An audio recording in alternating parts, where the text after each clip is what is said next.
Hola, buenas noches. Mi nombre es Ángel Adrián Reyes Lucero y hoy voy a hablarles sobre la fisiología del sistema digestivo. Vamos a comenzar por la anatomía del aparato digestivo. El aparato digestivo se compone de dos grupos. El primer grupo es el tracto gastrointestinal o tubo digestivo. Este es un tubo continuo que incluye la boca, la faringe, el esófago, el estómago, el intestino delgado, el intestino grueso.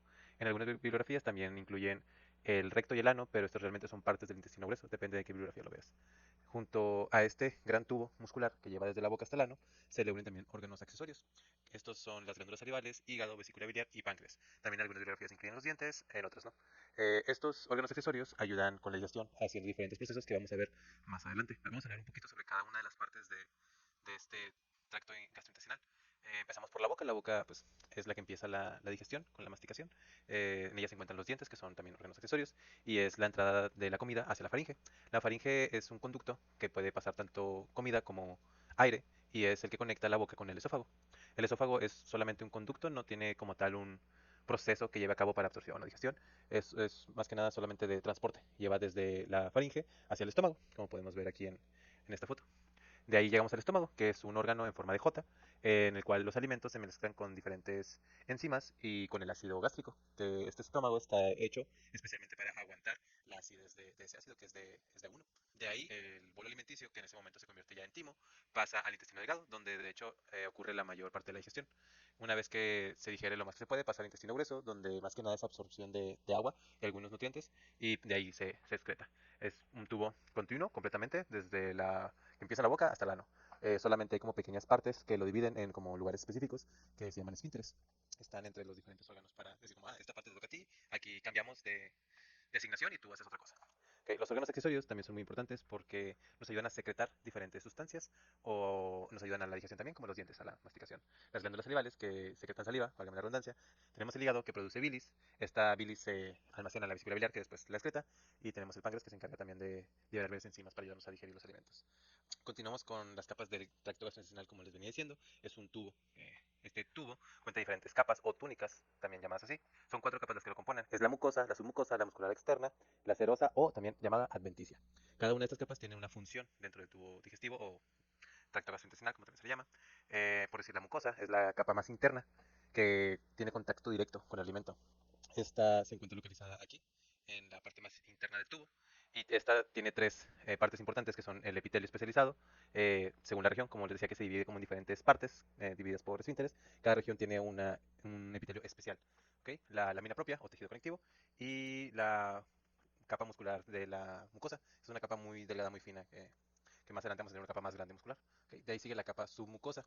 Esta está hecha de tejido conectivo y contiene vasos sanguíneos, linfáticos y el plexo nervioso submucoso. Este plexo nervioso es muy importante porque es el encargado de que se diga que el tracto gastrointestinal es como un segundo cerebro, porque es el encargado de irrigar como tal todo el tubo digestivo y lleva las señales nerviosas al cerebro o también a los órganos accesorios. Este es el que dice, como cuando comes algo, dice como, están cayendo grasas, vamos a liberar la enzima para las grasas. O, está cayendo proteína, vamos a liberar la enzima de las proteínas.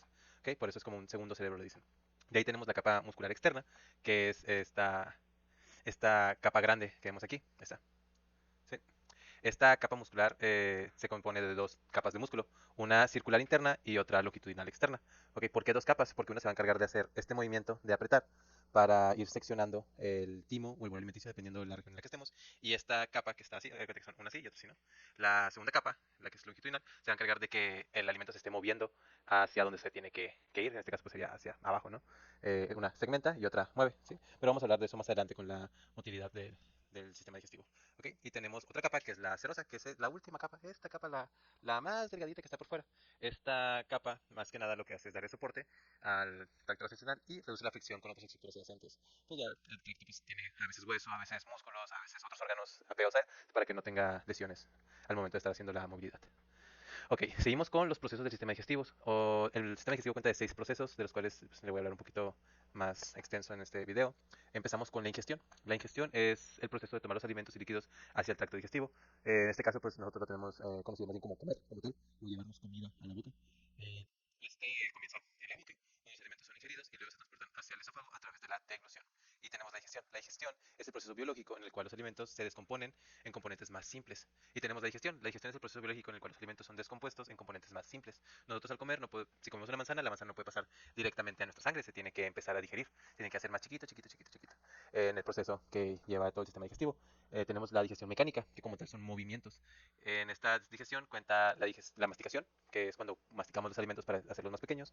En el estómago también hay digestión mecánica, que el estómago se mueve para mezclar los alimentos con el jugo gástrico. Y tenemos la digestión química, que ocurre mayormente en el estómago. Cuando se unen los alimentos con este ácido gástrico y con diferentes enzimas, se empieza a digerir. También sucede en diferentes partes del sistema digestivo, como en la boca con la saliva, que empezamos a notar enzimas digestivas. Ahora tenemos la movilidad o motilidad. Esta se refiere a los movimientos musculares del tracto gastrointestinal que permiten el transporte y mezcla de los alimentos, como les había comentado previamente, con esta capa muscular del sistema digestivo que se empieza a hacer cargo de mover los alimentos y también de mezclarlos con diferentes sustancias. Estos movimientos como tal se llaman peristalsis y segmentación. La peristalsis son los movimientos rítmicos de contracción y relajación que empujan los alimentos hacia adelante a través del tracto digestivo. Y la segmentación son los movimientos musculares en el intestino delgado que mezclan el contenido intestinal y facilitan la absorción. Continuamos con la secreción. Se refiere a la liberación de líquidos, enzimas y hormonas en el tracto gastrointestinal, o también llamada la luz del tubo digestivo, ¿no? Para facilitar la digestión y la absorción de los alimentos. Los principales líquidos que se secretan son la saliva, el jugo gástrico, la bilis y el jugo pancreático. Obviamente se secretan diferentes sustancias aparte de estas son las principales. También se secretan muchas enzimas digestivas, que vamos a hablar un poco más adelante de ellas. De ahí tenemos la absorción, que es el proceso contrario a la secreción. En vez de llevar sustancias de fuera de la luz hacia adentro, en este caso estamos llevando sustancias de dentro de la luz hacia afuera de la luz. Tanto puede ser a la sangre como al sistema linfático como a la célula. Todo depende de qué sustancia estemos hablando. La absorción es el proceso mediante el cual los nutrientes descompuestos, como la glucosa, aminoácidos, ácidos grasos, vitaminas y minerales, pasan a través de las paredes del tracto digestivo hacia el torrente sanguíneo o el sistema linfático. Más adelante tenemos la defecación. Este es el proceso final del aparato digestivo. Una vez que llegamos a la defecación, es sacar los alimentos del cuerpo, eliminar todos los desechos y los productos que quedaran de estos mismos desechos afuera del cuerpo humano. Ahora continuamos con las fases de la digestión. Esta se divide en tres, que son la fase cefálica, la fase gástrica y la fase intestinal. Empezamos con la fase cefálica. En esta fase Empezamos con la fase cefálica, que es la primera fase de la digestión. Esta comienza en el momento en el que nosotros pensamos, vemos, olemos, sentimos la comida o el alimento.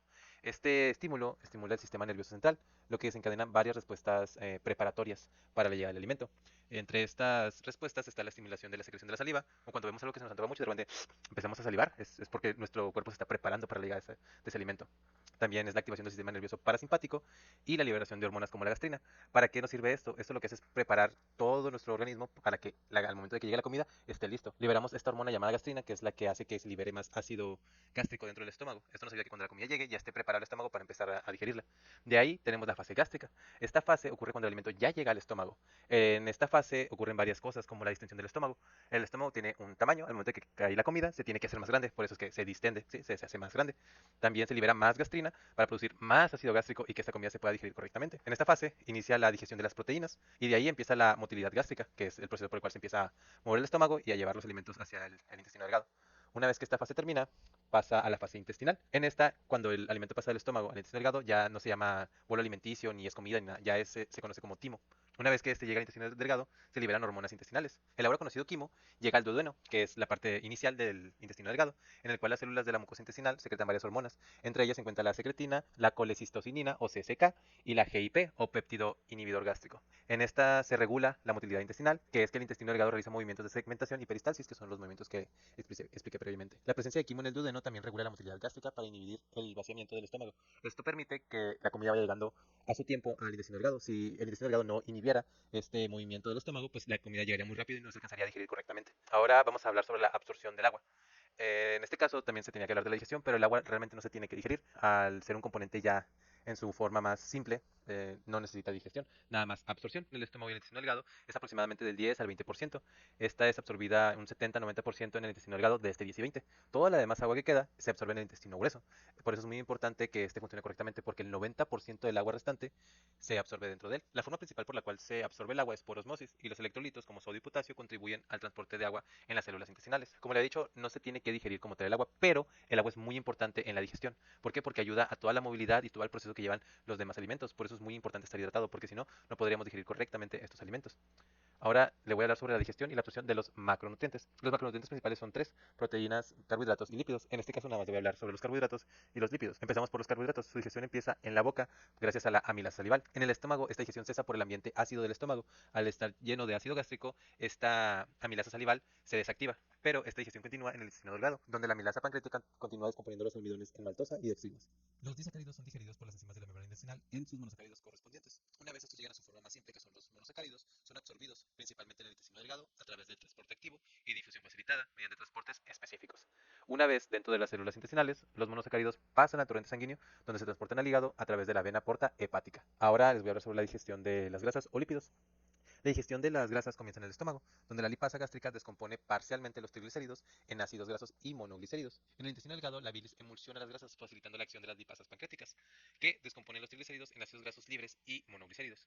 De ahí, la lipasa y colipasa del páncreas ayudan a la descomposición de las grasas, formando micelas, que son como pequeñas estructuras que ayudan a transportar todos estos productos por la digestión. Esta es como que está la grasa y llegan estas lipasas y colipasas y como que la encierran una bolita y hace que se pueda mover más fácil. Como no son hidrosolubles, no se pueden ir junto con el agua, no pueden como llevar ese camino, y esta lipasa y colipasa ayudan a eso. Una vez que este proceso ya es llevado a cabo, sigue la absorción. Los ácidos grasos libres y los monoglicéridos se absorben en las células epiteliales del intestino delgado por difusión simple. Como podemos ver en esta imagen, aquí tenemos un triglicérido que, como pueden ver, se descompone en un glicerol y dos ácidos grasos. Una vez que se descompone, pasa aquí a los enterocitos y después se vuelve a componer, se vuelve a ser un triglicérido, ¿sí? Una vez que se incorporan, se unen a una proteína para formar kilomicrones. Los kilomicrones, una vez están ya creados, se une el triglicérido con la proteína, pasan al torrente sanguíneo y del torrente sanguíneo pasan al sistema linfático. El sistema linfático se encarga de que estos lleguen al área donde tengan que llegarse o sean requeridos. Ok, ahora vamos con la digestión y absorción de los micronutrientes. Son las vitaminas y los minerales. Las vitaminas liposolubles, como la vitamina A, D, E y K, se absorben junto con las grasas en el intestino delgado, y estas requieren de la presencia de bilis para su absorción eficiente. Las vitaminas hidrosolubles, que son el complejo B y la vitamina C, se absorben en el intestino delgado por transporte activo o difusión facilitada. Estas no necesitan de bilis para su absorción. Los minerales, como el calcio, el hierro, el magnesio y el potasio, se absorben en el intestino delgado. Como podemos ver, la mayoría de las absorciones ocurren en el intestino delgado. La absorción de estos minerales puede ser tanto activa como pasiva. Toda la información que se utilizó en este video, exceptuando algunas imágenes, fueron obtenidas del libro de Silverton de Fisiología Humana, un enfoque integrado. Por mi parte sería todo, un placer. Por mi parte sería todo, espero que le haya gustado.